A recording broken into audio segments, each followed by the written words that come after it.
ಎಲ್ಲ ಮೀಟಿಂಗ್ ಅಲ್ಲಿ ಸರ್ ಈ ವಿಷಯ ಬಗ್ಗೆ ಚರ್ಚೆ ಮಾಡಿದ್ದೀವಿ continuously.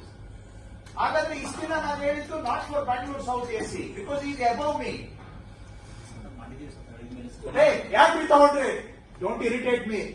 If your intention is to irritate, okay, I will satisfy your intention. 66% without jurisdiction ಯಾಕೆ ತಗೊಂಡಿದ್ದೀರಿ? ಎಷ್ಟು ದುಡ್ಡು ತಗೊಂಡಿದ್ದೀರಿ ಅವ್ರ ಹತ್ರ case admit ಮಾಡ್ಕೊಳ್ಳಕ್ಕೆ?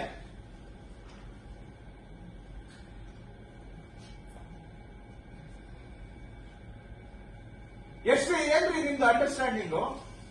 66% cases without jurisdiction you have accepted. ನಂದೇನಾದ್ರೂ ಅಂಡರ್ಸ್ಟ್ಯಾಂಡಿಂಗ್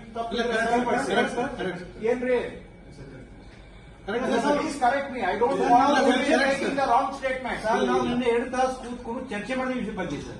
ಇದು ನಮಗೆ ಗೊತ್ತಿತ್ತು ಸರ್. ಸ್ಪೆಸಿಫಿಕ್ ಅಜೆಂಡಾನೇ ನಾವು ಡೈರೆಕ್ಷನ್ ಕೊಟ್ಟಿದ್ದೀವಿ ಸರ್. ಟರ್ಮ್ಸ್ ಆಫ್ ರಿಫರೆನ್ಸ್ ಇನ್ಕ್ವೈರಿಯಲ್ಲಿ ಅದೇ ಮಾಡಿದೀವಿ ಸರ್ ನಾವು. ಸರ್, ಈಗ ಜನರಲ್ ಆಗಿ ಮಾತಾಡಿದ್ರೆ ಸರಿ ಹೋಗಲ್ಲ. 100 ಫೈಲ್ಸ್ ತಗೊಂಡು ನಾನು ಹೇಳಿದೆ ಸ್ಪೆಸಿಫಿಕ್ ಆಗಿ ಕಂಪ್ಲೀಟ್ ಆಗಿ ಡೀಟೇಲ್ಸ್ ನೋಡಿ ಬರೀರಿ ಅಂತ ನಾವು ಮಾಡಿದೀವಿ. ಹಾಗಾಗಿ we are telling this things.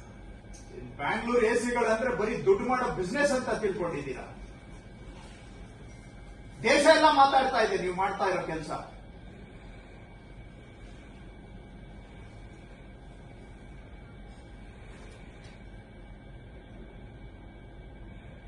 ಯಾಕ್ರಿ ತಗೊಂಡಿದ್ದೀರಿ? When you have no jurisdiction, are you under the law, are you above the law? ಹೇಳ್ತಾ ಇದ್ರೆ ಯಾರಿಗೆ ಕೇಳ್ತಾ ಇದ್ದೇನೆ?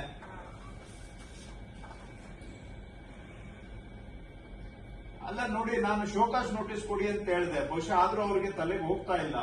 You please proceed any further. I can't accept this ಇನ್ಡಿಸಿಪ್ಲಿನ್.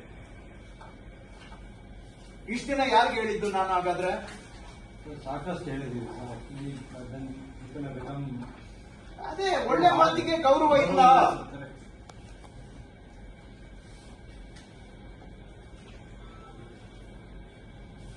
ಮಾತಿನಲ್ಲಿ ಹೇಳಿದ್ರೆ ಏನೋ ಕಳ್ಳಕಾಯಿ ತಿಂದಂಗೆ ಇವರಿಗೆ.